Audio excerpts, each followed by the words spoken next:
नमस्ते बच्चों, कक्षा 10 विषय गणित और अपने 4.1 के जो 2 क्वेश्चन है वो अपने पहले कर चुके हैं। उसमें अपने क्या देखा कि निकाय संगत कब होता है, निकाय का हल अद्वितीय कब होता है और निकाय में कोई भी हल नहीं होता। ये सारी चीज़ें अपने उसमें देखी। तो अब देखो अपने तीसरा क्वेश्चन कर रहे हैं। तीसरा क्वेश्चन क्या कहता है कि रैखिक समीकरणों के युग्मों को आलेखीय विधि से हल करना है। आपको आलेख खींचना है, ठीक है, और फिर उन बिंदुओं के निर्देशांक लिखने हैं जो y पर काटता है। इसमें भी आपको क्या दे रखे हैं, 2 समीकरण दे रखे हैं, मतलब समीकरणों का युग्म दे रखा है 2x + y - 8 = 0। ठीक है, अब इनको क्या करना है, पहले तो आप अपने जैसे दूसरे क्वेश्चन में कर रहे थे x y के मान निकाल के सारणी बनाओगे और फिर आप उससे ग्राफ खींचोगे और फिर देखोगे कि कब आपको सारा काम आता है, पर आपको बस थोड़ा सा देखने का तरीका है। देखो ग्राफ बनाना सभी को आता है। पहले अपनी समीकरणों को हल करते हैं। तो ये समीकरण क्या दे रखी है कि 2x - 5y + 4 = 0। तो 2x का मान निकालना है अपने एक बार। तो माइनस के 5y हैं तो किस में जाएंगे, प्लस में, और प्लस के 4 हैं किस में जाएंगे, माइनस में। अब सेम काम वही करना है। देखो y का मान अपने 0 रख के देखते हैं। y का मान 0 रखा तो ये चीज़ 0 होगी। 0 होगी तो क्या बचे, माइनस के 4 बचे और x 2 का भाग चला जाएगा तो क्या होगा, माइनस का 2, कि माइनस के 4 बटा में 2 क्या आ गया, माइनस का 2। अब इसी तरह अपने यहाँ पे 1 रखें, y का मान 1 रखेंगे तो 5 में से 4 जाएंगे तो 1 बचेगा, वो नहीं होगा। फिर अपने यहाँ पे 2 रखें, 5, y का मान क्या रखा आपने, 2 रखा तो क्या आ गया, 5 दूनी 10, 10 में से 4 गए 6 और 6 में फिर 2 का भाग दोगे तो x का मान कितना आ गया, 3 आ गया। अब इसी तरह y का मान 3 रखोगे तो 15 में से 4 जाएगा तो नहीं होगा, और y का मान आप 4 रखोगे तो 5 के 20, 20 में से 4 जाएंगे तो 20 में से 4 जाएंगे तो कितने आएंगे, 16, 16 में 2 का भाग दोगे तो x का मान कितना आ गया, 8। इसी तरह माइनस में आ जाओ, माइनस के 2 रखोगे, माइनस का 1 से तो नहीं होगा, वही बात, माइनस के 2 रखोगे तो माइनस के 10, 14 और y का मान माइनस में 7 आ जाएगा, x का मान सॉरी। और यदि माइनस के 4 रखोगे तो माइनस के क्या आ गए 20 और माइनस के 24 और x का मान क्या आ गया, माइनस के 12 आ गया। ये इस तरह आ गया एक समीकरण से। इसी तरह आप दूसरी समीकरणों को हल करोगे। दूसरी समीकरण क्या है, 2x + y - 8 = 0। 2x का मान निकालना है, माइनस के 8 हैं प्लस में हो जाएंगे और y किस में हो जाएंगे, माइनस में हो जाएंगे। अब यहाँ से y का मान 0 रखोगे, y का मान 0 रखोगे तो 2 का भाग चला जाएगा तो x का मान 4, y का मान 1 रखोगे तो नहीं होगा, और y का मान 2 रखोगे तो 8 में से 2 गए 6 और x का भाग चला जाएगा 3, और y का मान 4 रखोगे तो 8 में से 4 गए 4 और x का मान हो जाएगा 2। इसी तरह माइनस में रख लो, y का मान माइनस के 2 रखोगे, -2 माइनस प्लस 10 और x का मान क्या आ जाएगा, 5, और y का मान रखोगे माइनस के 4 तो 12 और x का मान क्या आ जाएगा, 6। तो इस तरह आपके पास मान आ गए सारे, और मान आते ही आपको क्या करना है, ग्राफ बनाना है। ग्राफ बनाना आता है, पहले एक समीकरण के लिए बना लो फिर दूसरी के लिए। अब देखो ये अपने ग्राफ ले लिया, यहाँ पे एक रेखाखंड खींच लो बीच में,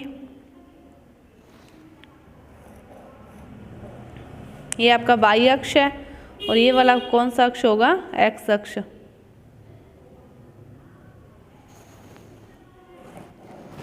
ये वाला कौन सा होगा, x अक्ष, और ये ऊपर वाला ये वाला है y अक्ष, और ये वाला बिंदु क्या होता है, मूल बिंदु। ये क्या होता है, मूल बिंदु। ये क्या होंगे इधर, 1 2 3 4 5 6 7 8।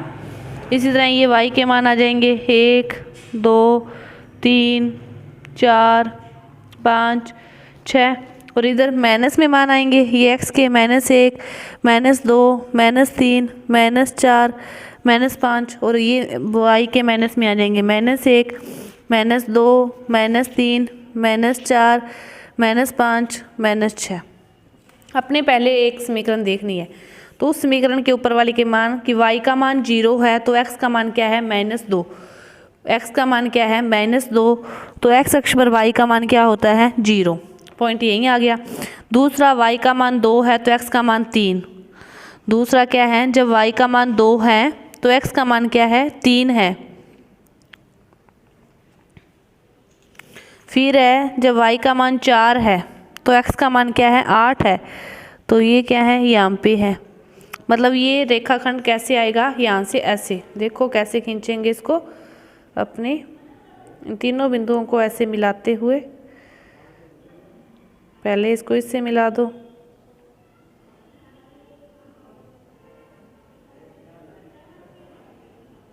फिर इसको इससे मिला दो।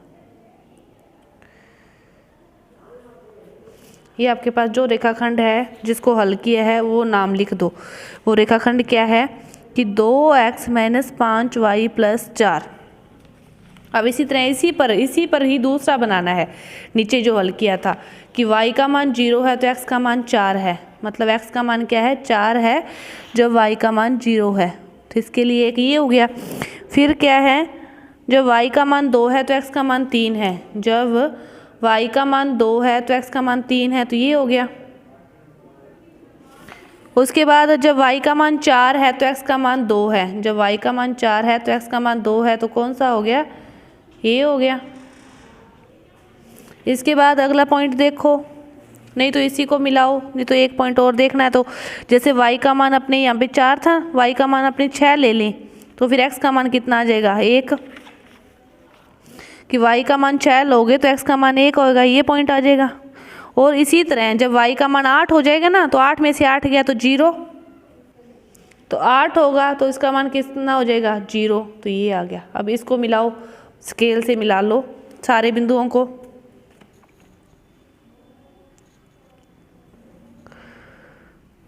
ये मिल गया। और ये रेखाखंड कौन सा है अपने पास, दूसरे वाला, और उसका आप मान लिख दो।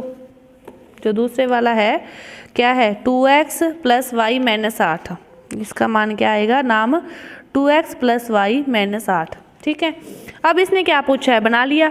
अब इनके द्वारा निरूपित y अक्ष को काटती है, उन बिंदुओं के निर्देशांक लिखने हैं जब ये y अक्ष को काटती है। अब ये y अक्ष को जब काट रही है तो देखो जब इनको मिलाओगे आप, तो ये वाली रेखा जब काट रही है, ये तो 8 पर काट रही है, तो इसका निर्देशांक तो x का मान 0 है, 0 8, और ये वाली रेखा जब काटेगी इसको सही मिलाओगे तो 0 1। ये इस निर्देशांक पूछा था। और इसने क्या पूछा था, उन बिंदु आलेखी विधि से हल कीजिए, बस यही पूछा था, आलेखी विधि से हल करना था। और जब y अक्ष को काटती है, और जब दोनों कहाँ मिल रही है, दोनों कहाँ मिल रही है, वो वाला निर्देशांक क्या है, x का मान 3 है और y का मान कितना है 2, x का मान 3 और y का मान क्या है 2, जब दोनों को ये हल कर रही है, तो ये इसका उत्तर क्या है, x का मान 3 और y का मान 2, ये तो दोनों समीकरणों को हल करता है। और y अक्ष को काटने वाले जो निर्देशांक है 0 2 और 0 1, ये क्या है y अक्ष को काटने वाले निर्देशांक है। आप जो इसके क्वेश्चन हैं बाकी वो आप समय हल करोगे। अब एक से आपको समझा दिया गया है। सबसे पहले आपको बस ये मान निकालने हैं, और मान वही निकालने जो पूरे पूरे हों। मान निकालने के बाद पहले एक को आप मतलब एक जो समीकरण है उसको इस पर दर्शा लो ग्राफ पर, फिर दूसरे वाले को दर्शा लो, और फिर जो उसने पूछा है कहाँ काटती है कैसे काटती है वो सारे उत्तर आप समय दे सकते हो। आपको ग्राफ बनाना तो अब आता ही है ना। तो आपकी ये जो प्रश्नावली है 4.1 ये पूरी हुई। धन्यवाद।